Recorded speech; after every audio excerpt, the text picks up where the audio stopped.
आपल्या आईसोबत रील्स बनवून कोट्यवधी लोकांच्या चेहऱ्यावर हसू आणणारा प्रसिद्ध मराठी कंटेंट क्रिएटर आणि रील स्टार प्रथमेश कदमचं निधन झालंय.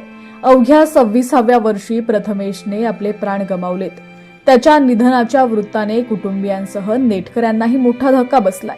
प्रथमेशच्या निधनाचं वृत्त त्याचा अत्यंत जवळचा मित्र आणि कंटेंट क्रिएटर तन्मय पाटेकरने सोशल मीडिया पोस्टद्वारे दिली आहे.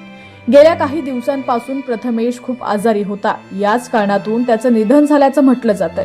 परंतु त्याला नेमकं काय झालं होतं याबद्दल असंख्य प्रश्न विचारले जात आहेत. प्रथमेशच्या निधनाच्या वृत्ताने जितकं त्याच्या चाहत्यांच्या डोळ्यात पाणी आणलंय, त्यासोबतच तितकेच सवाल सुद्धा उपस्थित झालेले आहेत.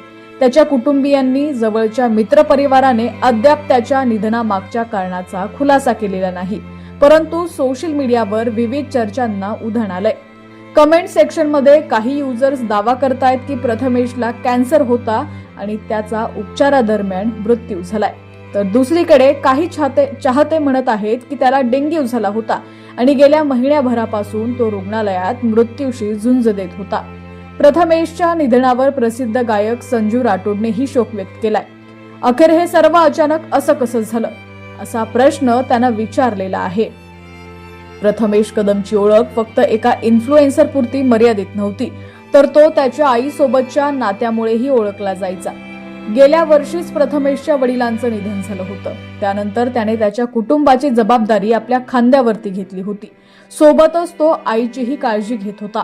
मायलेकाची ही जोडी कॉमेडी आणि भावनिक व्हिडिओ बनवत नेटकऱ्यांमध्ये लोकप्रिय झाली होती.